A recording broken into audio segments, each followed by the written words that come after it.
After 5 cruises, I can tell you this with complete confidence. The passengers having the best experience on any ship are not the ones who paid the most. They're the ones who knew the most before they ever stepped on board. And I'm not talking about knowing which deck the pool is on or what time the buffet opens. I'm talking about the things that genuinely change your cruise. The moves that save you real money, get you better cabins, unlock experiences most passengers don't even know exist, and protect you from the traps that the cruise industry quietly profits from every single sailing. I learned most of these the hard way. A few of them I stumbled onto by accident. Some were told to me quietly by people who work in this industry. And a handful of them I didn't discover until my 4th or 5th time at sea, which still frustrates me, because they would have made every previous cruise significantly better. So whether this is your first cruise or your 10th, stay with me through this entire video. The tips early on will save you money before you even board.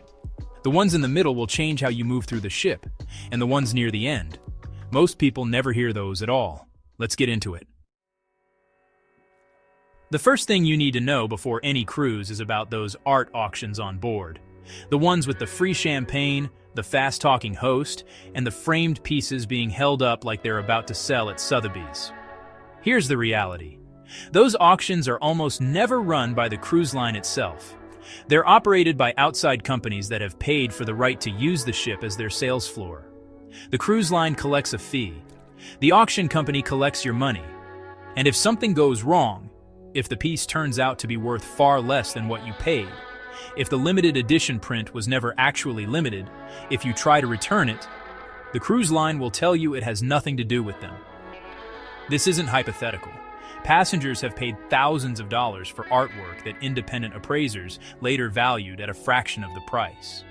And because the auction company may be based in another country with its own return policies buried in the fine print, getting that money back is genuinely difficult once you're home.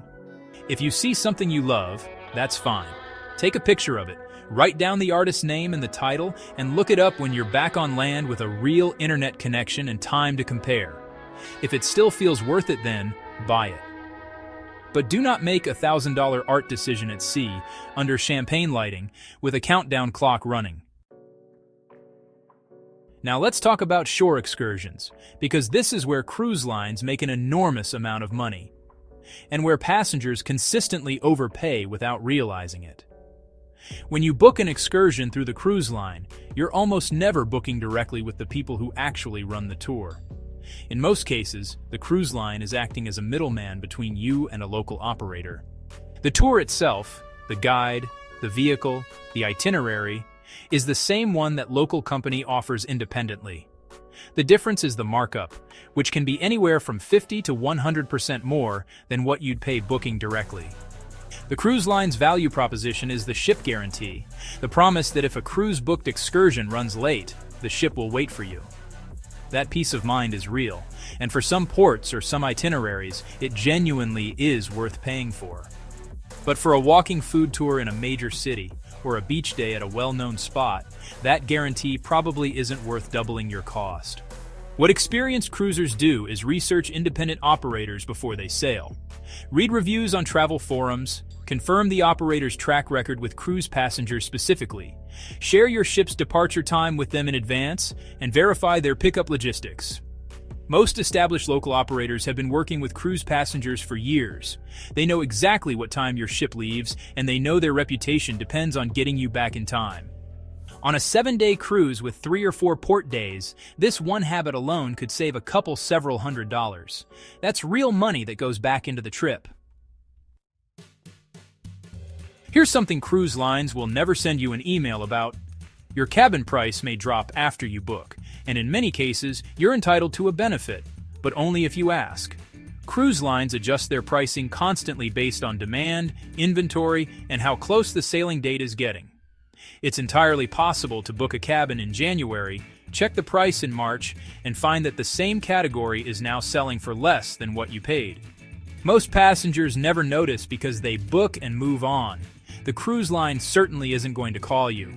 Before your final payment date, which is typically somewhere between 60 and 90 days before sailing, depending on the cruise line, most major lines will rebook you at the lower rate, apply onboard credit, or offer a complimentary category upgrade if availability allows.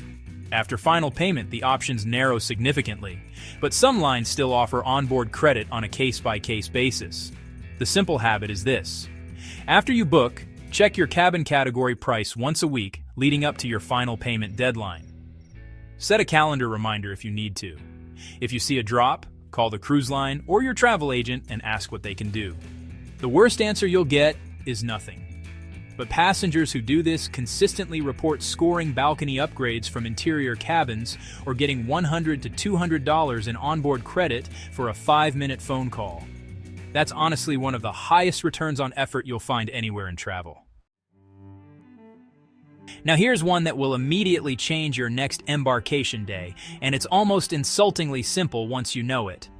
When you first board the ship, that moment of controlled chaos where thousands of passengers are funneling onto the vessel at once, almost everyone makes a straight line for the buffet. It's the obvious move. It's right there, it's fast, and you're hungry after a morning of airports and check-in lines. But on most ships, the main dining room is also open for embarkation lunch. Full service, real menu, waitstaff, actual plates. The buffet isn't advertised less. It just handles the volume better. The dining room can only seat so many people, and since the cruise line doesn't announce the dining room option loudly, most passengers don't know it exists. The result is that you can walk past the buffet crowd, take the elevator down to the main dining room, and sit down to a proper meal in a nearly empty restaurant while everyone else is fighting over the pasta station. This matters more than it sounds. Embarkation Day sets the emotional tone for the entire cruise. Starting it exhausted, standing in a crowded buffet line with your carry-on bags still on your shoulder is a very different experience than sitting down, being handed a menu, and genuinely beginning your vacation. Try it once and you'll never go back to the buffet on day one. While we're talking about the main dining room, there are two things most first-time cruisers don't realize about how it actually works. And both of them are worth knowing. The first is that you can order things that aren't on the menu. The printed menu represents what the kitchen has prioritized for that evening, but it doesn't represent the full extent of what's available. Simple requests, a plain grilled protein, a side of rice, a specific preparation of something that's close to what's already being made, are handled regularly. Passengers with dietary restrictions or allergies do this every night. The key is to ask early in the meal, politely, so the kitchen has time to accommodate without disrupting the flow of service. For more significant dietary needs, contacting the cruise line before you sail to flag your requirements is even better. Most lines have a dedicated process for this. The second thing is that ordering more than one of anything is completely normal and expected.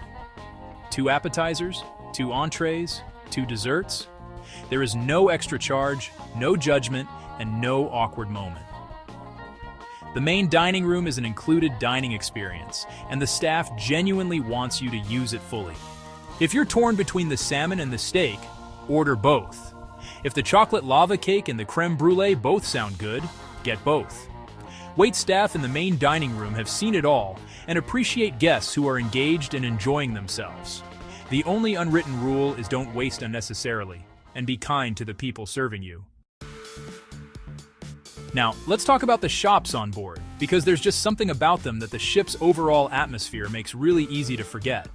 That jewelry store, that watch boutique, that designer accessory shop. They all look like part of the cruise experience. They're staffed by friendly people, they're beautifully lit, and the whole environment signals that you're somewhere premium and trustworthy. But here's the thing, those stores are not actually operated by the cruise line. They're run by outside retail companies operating under concession agreements, and the cruise line's financial relationship is with the retailer, not with you. What this means, practically, is that if something goes wrong with a purchase, maybe the item was misrepresented, or the quality doesn't match what you paid, or you want to return it, the cruise line is typically not your ally in that dispute. You're dealing with a separate company that may have strict return windows, overseas customer service, and policies that, honestly, are not always consumer-friendly. The sales environment on board is also carefully designed to encourage impulse decisions. Tax-free savings, limited-time promotions, and the sense that you're in a special place where normal rules don't quite apply. It all creates urgency that, well, evaporates the moment you get home. The discipline move is simple. If you see something you want, take a photo, note the details, and make the decision when you're back on land with time to research the item, compare prices, and think clearly. If it was genuinely a good deal, you'll still feel that way in a few days. And that shop psychology is actually part of something much bigger happening across the entire ship. Something that's really worth understanding clearly, because once you see it, you'll move through the cruise very differently. Cruise ships are not just floating hotels. They are carefully engineered spending environments. The layout, the lighting, the music, the scents in different areas of the ship, all of it has been studied and optimized to influence passenger behavior and increase onboard revenue. The spa corridor often has a specific ambient scent designed to trigger relaxation and spending. The smell of coffee or fresh baking near the specialty cafe is not accidental. The casino on most ships is positioned so that a large percentage of passenger traffic passes through or near it on the way to other areas. Staff interactions follow this pattern too. Bartenders, spa staff, boutique hosts, many are given specific language and approaches designed to introduce upsell opportunities naturally. This isn't necessarily manipulative in a harmful sense. These are service workers just doing their jobs well. But understanding that the environment is structured this way lets you make choices based on what you actually want, rather than what the ship's design is nudging you toward. The passengers who come home saying, "I have no idea how I spent so much," are almost always the ones who weren't aware this system existed. Awareness is genuinely the only thing you need. You can still enjoy every bar, every spa, and every boutique. Just know what's happening in the background. Here's a move that works specifically on embarkation day. And honestly, most passengers never even think to try it. When the ship isn't sailing at full capacity, and this happens more often than you'd expect, the cruise line has unsold cabin inventory they'd much rather see occupied than empty. On embarkation day, after check-in and before sailing, there's sometimes a window where passengers can inquire about cabin upgrades at a reduced cost, or occasionally at no cost at all. This is not a guaranteed program. It's not advertised. It varies significantly by cruise line, by ship, and by sailing. But the mechanism is real, and the ask costs nothing. When you're at the check-in counter or speaking with someone at the gangway desk, a simple, polite inquiry, something like asking whether any upgrade options are available for your sailing, is all it takes. The person you're speaking to will either say no, in which case you've lost nothing, or they'll tell you what's available. The passengers most likely to succeed with this are flexible about cabin location, not attached to a specific deck or position, and genuinely friendly in how they ask. Upgrade availability evaporates quickly as more passengers board, so timing really matters. Earlier is better. Combined with the price drop monitoring strategy from earlier, these two approaches together give you the best realistic chance of sailing in a better cabin than the one you originally paid for. And if you've already boarded and there's a problem with your cabin, here's what most passengers don't know. You're not automatically stuck with it. Excessive engine vibration, noise from a mechanical area, a persistent smell that doesn't respond to housekeeping, a maintenance issue that can't be resolved quickly. These are honestly all legitimate reasons to request a cabin reassignment. The key is acting fast and being specific. Go to guest services as soon as you identify the problem, ideally within the first few hours of boarding, and describe the issue clearly and calmly. Don't exaggerate, don't make demands, and don't frame it as a complaint about the cruise. Instead, frame it as a practical problem you need help solving. If the ship has availability, the staff have real flexibility to relocate passengers, and people who make reasonable requests early and politely are far more likely to get a positive response than those who wait 2 days and arrive frustrated. There is no announcement that tells you this is possible. Most passengers assume that whatever cabin they checked into is the cabin they're leaving from. But the ship's inventory is a living thing throughout the sailing, and guest services has more tools to work with than most passengers realize. The worst outcome is that nothing is available and you stay put. The best outcome, and it happens regularly, is a cabin that's quieter, better positioned, or in a higher category entirely. Now for one of the most consistently underused money-saving tips on any cruise, especially for longer sailings. Many ships offer what's commonly called a bag deal or flat-rate laundry special. Typically 1 day per sailing where you can fill a provided bag with as many garments as will fit and have them laundered for a single fixed price. That price is usually significantly less than what you'd pay sending items individually. On a 10 or 14-day sailing, laundry costs can quietly become a meaningful line item in your onboard budget, and this deal cuts them substantially. The reason most passengers miss it is that it's almost never promoted. It won't appear in the daily newsletter, it won't be mentioned at dinner, and your cabin TV won't scroll it across the screen. The single most reliable way to find out about it is to ask your cabin steward at the very beginning of the trip, ideally on embarkation day or the morning of day 2. Ask directly, is there a flat-rate laundry special this sailing? And if so, when is it? Most stewards will tell you honestly, and some will give you a heads up when the day approaches. On a longer voyage, knowing this one detail in advance and planning your laundry timing around it is the kind of small practical win that really adds up. There's another experience available on most ships that almost nobody takes advantage of, partly because it's never put in front of you, a behind-the-scenes tour of the ship itself. Many cruise lines offer access to restricted areas: the bridge, the main galley kitchen, the laundry facility, sometimes the engine control room, on tours that are quiet, limited in size, and almost never openly advertised. They go by different names depending on the line crew access tours, bridge tours, galley tours. They're typically offered to suite guests, loyalty program members at higher tiers, or simply to passengers who know to ask early enough. The approach is straightforward. Head to guest services within the first few hours of boarding and ask whether any crew area or ship tours are scheduled for this sailing. Be specific. Ask about the bridge, the galley, whatever interests you most. Spots fill quickly because the tours are small by design, so asking on day 4 rarely works. Asking on embarkation afternoon gives you the best chance. For passengers who are genuinely curious about how a vessel this size actually operates, how the kitchen feeds thousands of people 3 times a day, how the navigation team manages the ship's movement overnight, what the engineering spaces look like.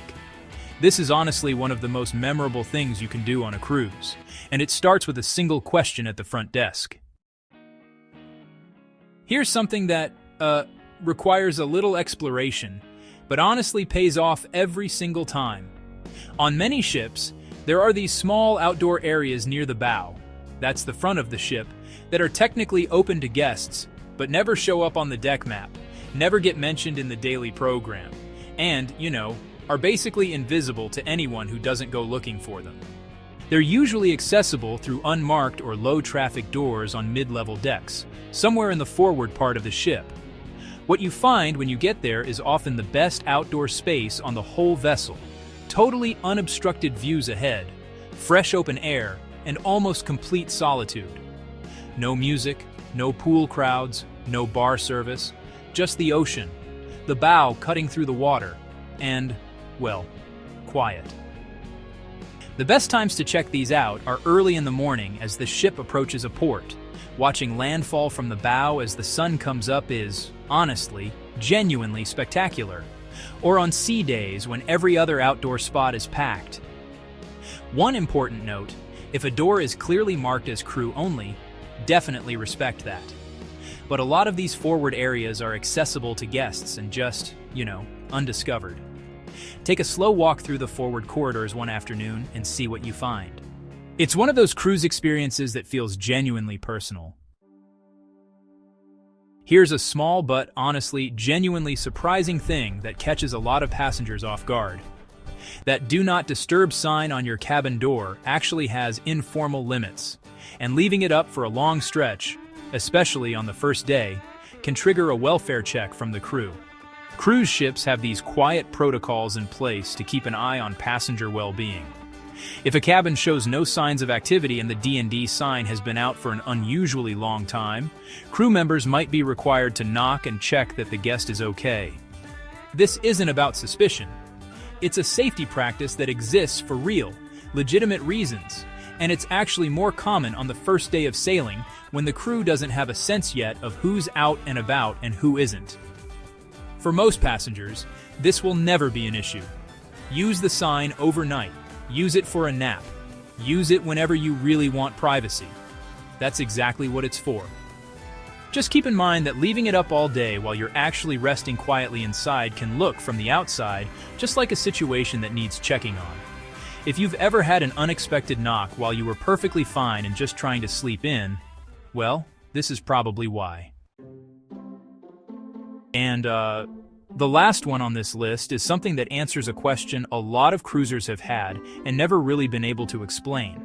If you've ever walked into your cabin and noticed a smell you couldn't quite account for, maybe something cooking, a strong fragrance, or just something you can't put your finger on, and assumed it was coming from your own room, it probably wasn't.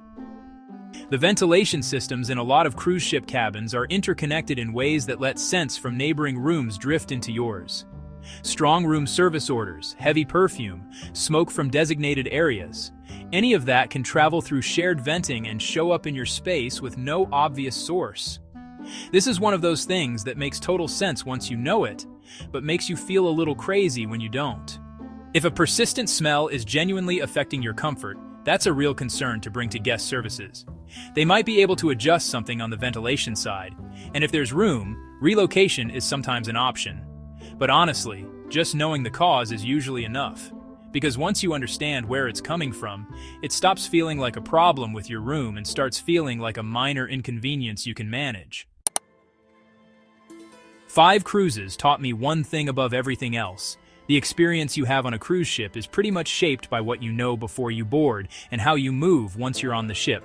The cruise line provides the vessel, the food, the ports. What you do with all of it, how you navigate the spending environment when you ask the right questions, which experiences you go looking for, that's totally in your hands. Monitor your cabin price after you book. Walk right past the buffet on embarkation day and head for the dining room. Ask your cabin steward about the laundry deal on day 1. Ask guest services about the ship tour before anyone else does. Know what the shops and the auctions actually are before you reach for your wallet. These aren't complicated moves. None of them require special status or extra spending. They just require knowing. And now you do. If you're cruising soon, there's one more video you really need to watch before you go. I've linked it for you. It covers the embarkation day mistakes that catch first-time cruisers off guard. And, honestly, avoiding even one of them will make your boarding day so much smoother. See you there.